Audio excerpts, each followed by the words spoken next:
آواز چیک کر لی۔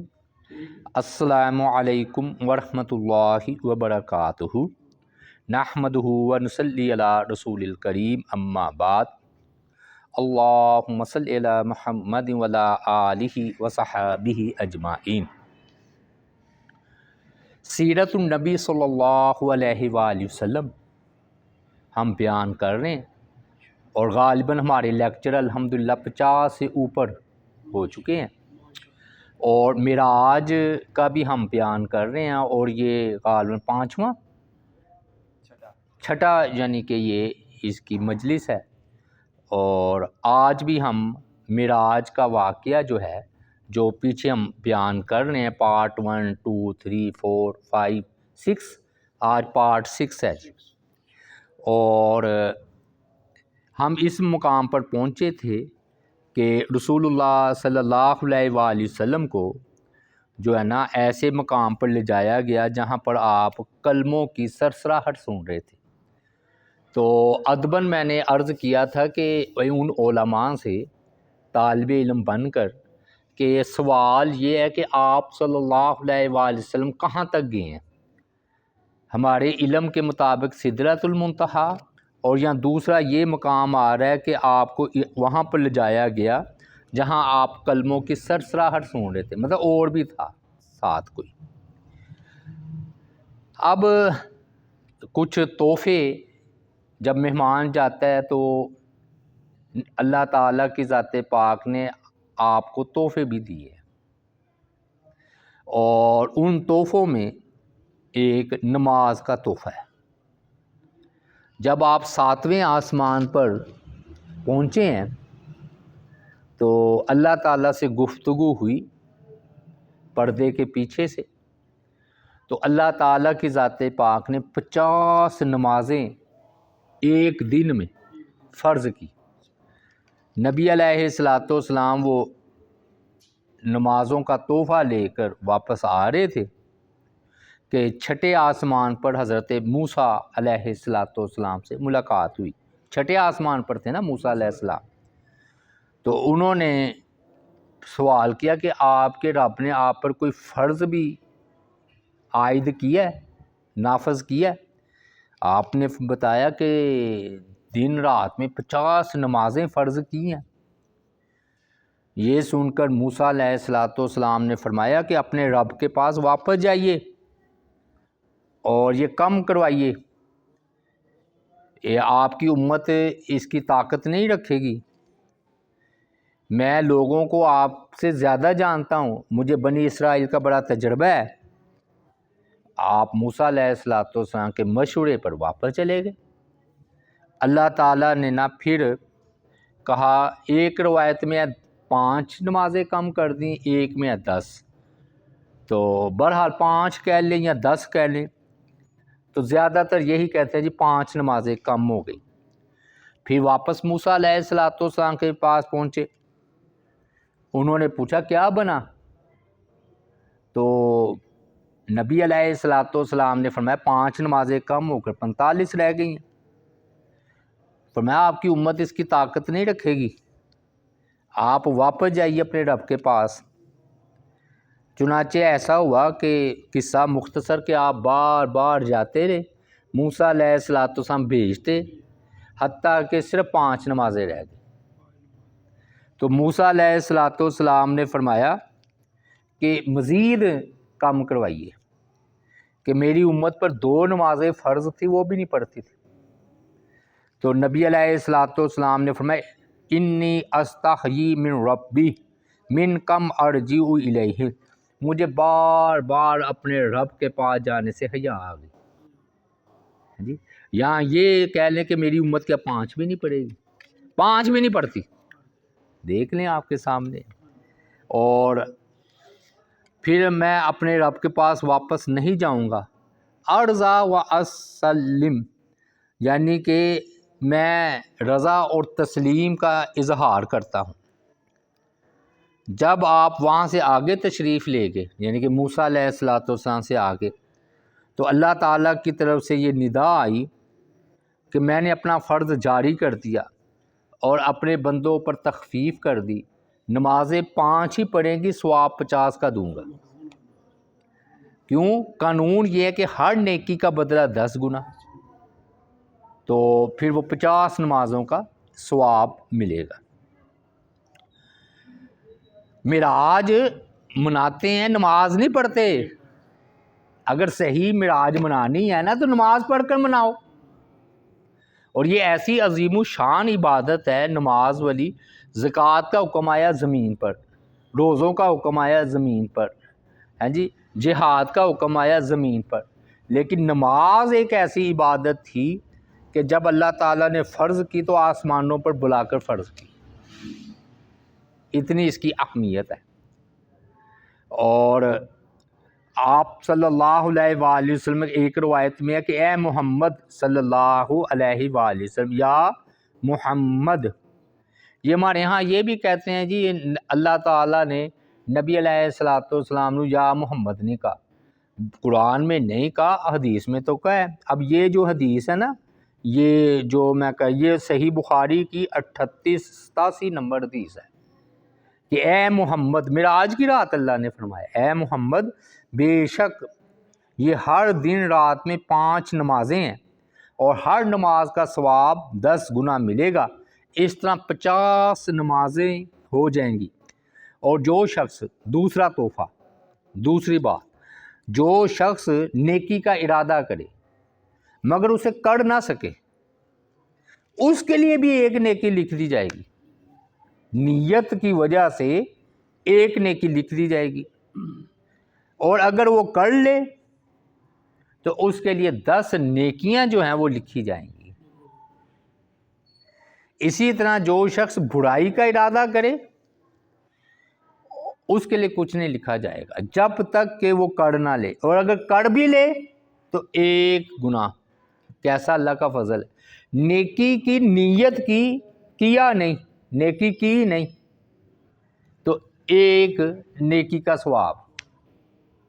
وہ ہمارے ہاں بنا ہوا ہے مثال، کہتے ہیں ایک نیکی کی کر نیت، داڑھی رکھ، داڑھی رکھ. اس نے کہا میں عورت ہوں، داڑھی نہیں رکھ سکتی. ہاں جی، بیوی نے کہا، کہتا وہ تو مجھے بھی پتہ ہے، نیت تو کرو، ہاں جی، ارادہ تو کرو. بڑا یہ لطیفہ سا بنایا ہوا ہے. لیکن یہ ہے کہ جو بندہ نیکی کا ارادہ کرے نیکی کر نہ سکے تو اس کے لیے بھی ایک نیکی ہے. تو اگر ایک گناہ کا ارادہ کیا ہے تو ایک ہی گناہ. چوتھا جو ہے نا، یہ بھی بات آتی ہے کہ اگر گناہ کا ارادہ کیا اور اللہ کے خوف سے چھوڑ دیا پھر بھی ثواب ملے گا. وہ بڑی مشہور حدیث ہے غار والوں کی کہ انہوں نے گناہ کا ارادہ کیا، اللہ کے خوف سے چھوڑ دیا.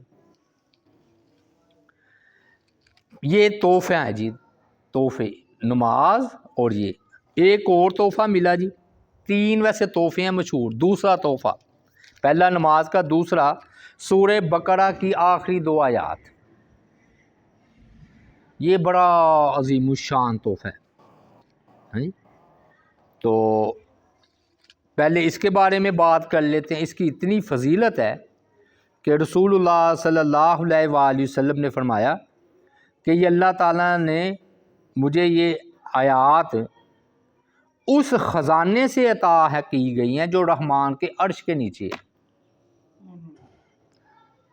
یعنی کہ رحمان کے عرش کے نیچے سے یہ مجھے جو ہے نا یہ دی گئی ہیں، اور آپ سے پہلے کسی کو اس جیسی آیات نہ دی گئی نہ بعد میں دی جائیں گی.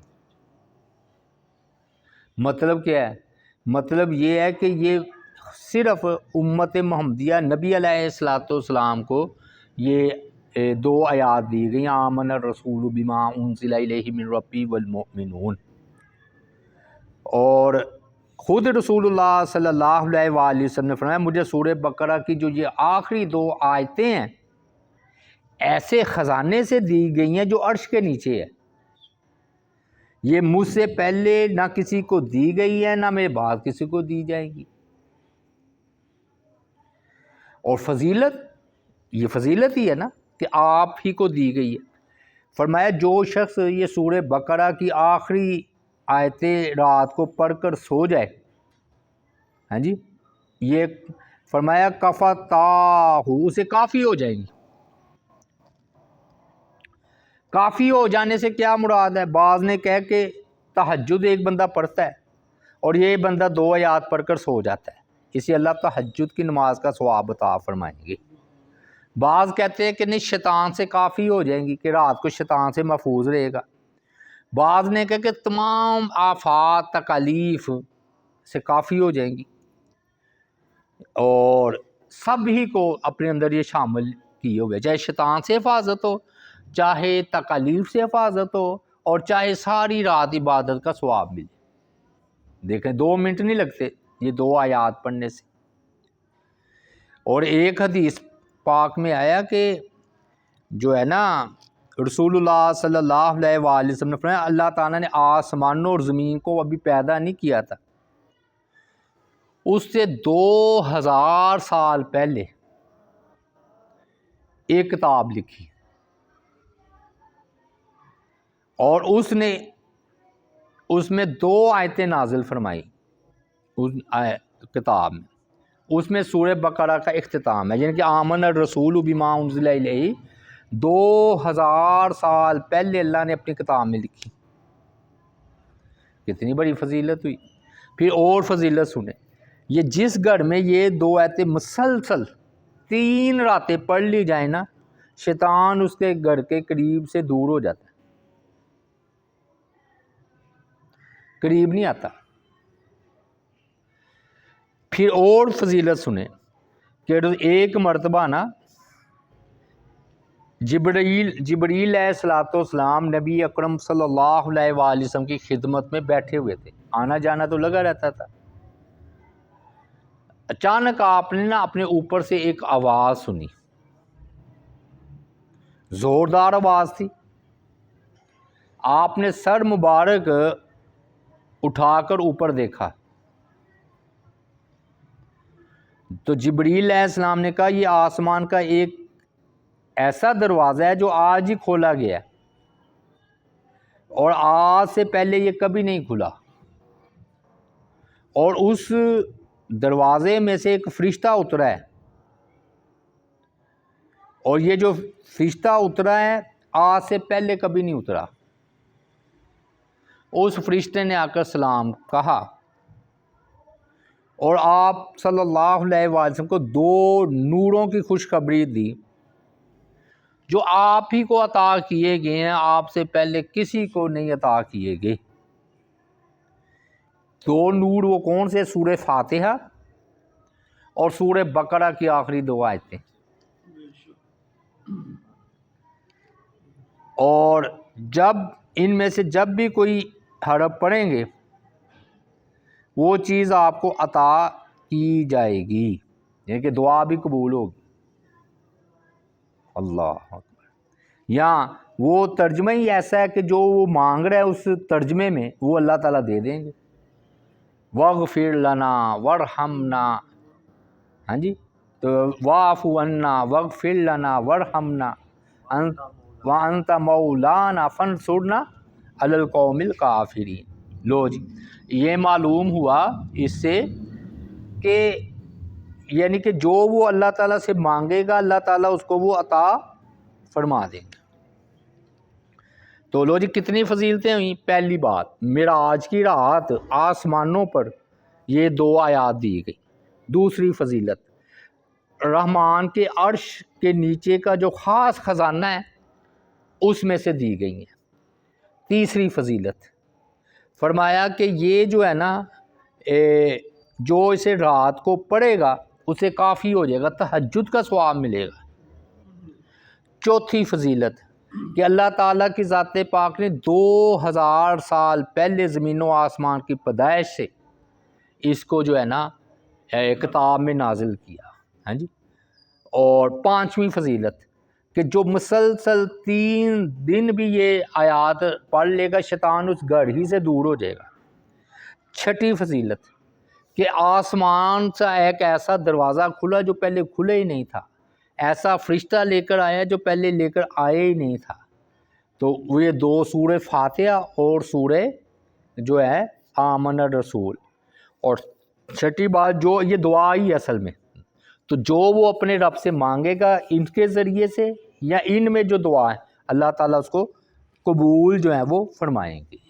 5-6 فضیلتیں، تو بھائی جو آج سے معمول بنا لیں کہ انشاءاللہ، اور سننے والے بھی جو جہاں تک یہ ویڈیو جائے وہ اس کو اپنا معمول بنائیں، رات کو 2 منٹ نہیں لگتے، 10 منٹ لاؤ۔ ہاں۔ تیسرا تحفہ ملا ہے کہ جو شرک نہیں کرے گا آپ کی امت میں سے، یعنی کہ اس حال میں مر جائے کہ اللہ تعالیٰ کے ساتھ شرک نہ کرتا ہو، پہلے شرک کرتا رہا ہو لیکن آخر میں توبہ کر لی، مرتے وقت اس نے شرک نہ کیا ہو، توبہ یعنی کہ موحد ہو تو گنہگار بھی ہو، تو اللہ تعالیٰ آخر کار اسے جہنم سے نکال لیں گے۔ مطلب یہ ہے کہ وہ ہمیشہ ہمیشہ جہنم میں نہیں رہے گا۔ یہ مطلب نہیں ہے کہ جو شرک نہیں کرے گا تو معافی جو مرضی کرو، مطلب آخر کار وہ بھی اللہ کی مشیت ہے، چاہے بغیر سزا دیے معاف کر دے، یعنی کہ جہنم میں بھیجے بغیر، ایک صورت شرک نہیں کیا ہے گنہگار نا، تو جہنم میں بھیج کر معافی ہو جائے، قصاص ہو جائے، یا اللہ تعالیٰ اپنی رحمت سے ویسے ہی معاف کر دے۔ بھائیو یہ جو یہ شیطان بڑا دھوکہ دیتا ہے، یہ اس بات کو سمجھ لیں کہ ایمرجنسی جو موجود ہے تو بندہ کہ ایمرجنسی موجود ہے تو چھت سے چھلانگ لگا دو، ٹانگ ٹوٹ گئی کیونکہ ایمرجنسی موجود ہے، بے وقوفی ہے نا۔ بھئی نبی علیہ الصلوۃ شفاعت کریں گے لیکن مطلب جہنم میں بندے نے ضرور جانا ہے۔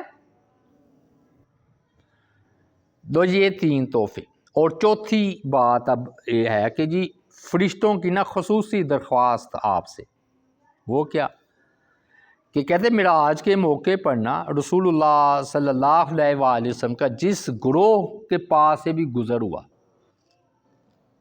انہوں نے آپ کی امت کے لیے پیغام دیا، ہمارے لیے، کہ آپ جو ہے نا سینگی جو ہے نا لگوایا کریں، پچھنے لگوا لے سینگی، آج کا حجامہ کہتے ہیں جسے حجامہ جو ہے نا وہ لگائیں۔ اور رسول اللہ صلی اللہ علیہ وآلہ وسلم نے فرمایا میں معراج کی رات فرشتوں کی جس جماعت کے پاس سے بھی گزرا سب نے یہی کہا کہ اے محمد صلی اللہ علیہ وآلہ وسلم اپنی امت کو حجامہ لگوانے کا حکم دیجئے، اور نبی علیہ السلام کو بھی یہی کہا ہے کہ آپ بھی حجامہ کروائیں۔ یہ نا فرشتوں نے تاکید کی ہے، لیکن یہ فرشتے بھی اللہ کے حکم کے بغیر تو نہ بات، گویا اللہ ہی کی طرف سے یہ بات ہے، تو یہ اللہ تعالیٰ کی طرف سے تجویز کیا ہوا ہے اور اس میں شفا ہے۔ پچھنے لگوانے سے مراد ہے کہ جسم میں نشتر لگا کر نا اور فاسد یا گندا خون نکال دیتے ہیں، یہ ایک بہترین جو ہے نا علاج ہے۔ اب تو بعض بڑا یعنی کہ یہ پھیلتا جا رہا ہے حجامہ، لیکن یہ ضرور سمجھ لیں کہ وہ قابل اعتماد بندے سے حجامہ لگوائیں، ایرے غیرے سے نہیں، وہ نقصان کر بیٹھیں گے، ٹھیک ہے نا، یعنی کہ وہ ماہر ہو حجامے والا، ایسا نہ ہو کہ وہ بھی آپ کو خرابی پیدا کر دے۔ اب یہ اہم واقعات اور بھی ہیں لیکن ہم نے اس کو بیان کیا۔ اب آپ کی واپسی ہوئی ہے جی، تو رسول اللہ صلی اللہ علیہ وآلہ وسلم واپس بیت المقدس جو ہے وہ تشریف لائے ہیں، اور پھر براق پر ہی سوار ہوئے ہیں اور رات ہی کی طریقے میں مکہ مکرمہ پہنچے ہیں۔ راستے میں نا آپ کا آتی دفعہ گزر قریش کے ایک قافلے کے پاس سے ہوا، قافلہ تھا، کوئی وہ جا رہا تھا، آپ نے انہیں سلام کیا، بعض نا آپ کی آواز پہچانتے تھے، مکہ والے تھے نا، انہوں نے بڑی حیرت ہوئی، انہوں نے بڑے تعجب سے کہا کہ یہ تو محمد صلی اللہ علیہ وآلہ وسلم کی آواز ہے، البدایہ والنہایہ میں ہے۔ آخر کار آپ مکہ مکرمہ پہنچ گئے۔ مکہ کی فضا میں ہر طرف سناٹا چھایا ہوا تھا، لوگ نیند کے مزے لے رہے تھے، کسی کو کانوں کان خبر نہیں ہوئی کہ کوئی راتوں رات آسمانوں سے ہو کر آ گیا۔ صبح ہوئی تو کہتے ہیں کہ جب رات مجھے معراج کرائے گی، یہ نبی علیہ السلام خود کہہ رہے، تو میں نے مکہ پہنچ کر صبح کی۔ تو اس سے نا یہ سبق اخذ کیا گیا کہ تیز رفتاری کی کوئی حد نہیں ہے۔ دیکھیں نا، راتوں رات جانا آنا، اور آپ گھبرا رہے تھے کہ اگر لوگوں کو میں نے بتایا، وہ بتانا بھی تھا، تو لوگ تو مجھے جٹلائیں گے، کیونکہ نبی پر تبلیغ فرض عین ہوتی ہے۔ آپ نا بیت اللہ میں بیٹھے ہوئے تھے کہ آپ کا جو دشمن ہے ابو جہل، اس کا گزر ہوا، وہ آپ کے قریب بیٹھ گیا، پھر طنزیہ انداز میں کہنے لگا کیا کوئی نئی بات پیش آئی ہے؟ رسول اللہ صلی اللہ علیہ وآلہ وسلم نے فرمایا ہاں۔ اس نے پوچھا وہ کیا؟ تو آپ صلی اللہ علیہ وآلہ وسلم نے فرمایا مجھے رات کو سیل کرائی گئی ہے، سفر نہیں، سیر۔ اچھا یہ بات بھی میں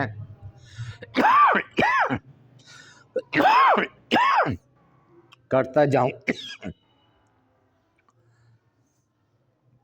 کہ جو ہے نا سفر، بعض کہتے ہیں معراج کا سفر نہیں، سیل کہنا چاہیے، سفر میں تو بڑی مشقت ہوتی ہے، تو آپ کو مشقت تو ہوئی نہیں۔ تو اس نے پوچھا کہاں کی سیل کی ہے؟ فرمایا بیت المقدس کی۔ یہ سن کر وہ بڑا حیران ہوا، کیونکہ اس وقت بھی یہ 40 دنوں کا غالباً سفر تھا اونٹ پر بھی، تو 40 دنوں کا سفر راتوں رات کیسے طے ہو گیا؟ تو پھر اس نے پوچھا حیرت سے پھر آپ نے صبح ہمارے پاس کی ہے؟ آپ نے نہایت اطمینان سے جواب دیا ہاں۔ تو ابو جہل نہایت ہی چلاک آدمی تھا، اس نے ساری باتیں سن کر کہا کہ یہ میں اگر کہوں کہ اپنی قوم کو بھی بتلا سکتے ہیں، میں ان کو بلاؤں تو آپ ان کو بھی یہ سب کچھ بتا دیں جو آپ نے مجھے بتائی ہیں۔ آپ نے فرمایا ہاں میں بتا دیتا ہوں۔ یہ سنتے ہی ابو جہل فوراً آواز لگائی اے بنو کعب کی جماعت۔ یہ سنتے ہی لوگ اپنی مجلسوں کو چھوڑ کر دوڑ پڑے اور رسول اللہ صلی اللہ علیہ وآلہ وسلم اور ابو جہل کے پاس بیٹھ گئے۔ ابو جہل نے کہا وہ بتائیے جو آپ نے مجھے بتایا ہے۔ تو رسول اللہ صلی اللہ علیہ وآلہ وسلم نے فرمایا مجھے اللہ تعالیٰ نے رات کو سیل کروائی ہے۔ انہوں نے پوچھا کہاں کی؟ آپ نے فرمایا بیت المقدس کی۔ آسمان کا اس لیے ذکر نہیں کیا، انہوں نے ابھی آسمان دیکھا نہیں تھا، تو انہوں نے حیران ہو کر کہا آپ نے صبح ہمارے درمیان کی؟ آپ نے فرمایا ہاں۔ یہ سنتے ہی انہوں نے تالیاں بجائیں، یعنی کہ مذاق اڑایا، اور کسی نے نا تالی بجائی، کسی نے اپنے سر پر ہاتھ رکھ لیا، کسی نے نعوذ باللہ کو جھوٹا سمجھا، بعض تعجب سے حیرت زدہ ہو گئے، بعض کو آپ کے امتحان کی سوجی کہ چلو آپ کا امتحان لے، کہنے لگے چلو جی مسجد اقصیٰ کی جو ہے نا وہ صفات بتائیں، مسجد اقصیٰ کی۔ تو یہ سوال انہوں نے کیوں کیا؟ یہ سوال اس لیے انہوں نے کیا کہ ان میں ایسے لوگ بھی موجود تھے جو اس شہر کا سفر جو ہے نا وہ کر چکے تھے، مسجد اقصیٰ کا۔ تو حالانکہ جب آپ تو امامت کے لیے گئے تھے ادھر، دروازے گننے تھوڑی گئے تھے، تو انہوں نے سوال کرنا شروع کیا، تو آپ نے فرمایا کہ میں اتنا پریشان ہوا کہ اس سے پہلے میں اتنا پریشان نہیں ہوا۔ مسلم شریف کی روایت ہے۔ تو مجھے بڑا رنج ہوا، تو اللہ تعالیٰ نے بیت المقدس کو اٹھا کر میرے سامنے رکھ دیا، یعنی کہ پردے اٹھ گئے سارے۔ وہ پوچھتے جاتے تھے میں بتاتا جاتا تھا کہ یہ ہوا یہ ہوا یہ ہوا، وہ حیران رہ گئے کہ اچھا۔ تو دیکھیں نا بیت المقدس ہی انہوں نے دیکھا ہوا تھا نا، تو بیت المقدس کے بارے میں انہوں نے سوال کیا۔ پھر رسول اللہ صلی اللہ علیہ وآلہ وسلم نے انہیں قافلے کی بھی خبر دی کہ فلاں قافلہ میں نے فلاں مقام پر دیکھا ہے، اور جس رفتار سے وہ آ رہا ہے تو میں نے ان کو تو سلام بھی کیا ہے، تو ان کا ایک اونٹ بھی گم ہو گیا تھا جسے فلاں شخص ڈھونڈ لایا اور قافلے والوں کے حوالے کر دیا۔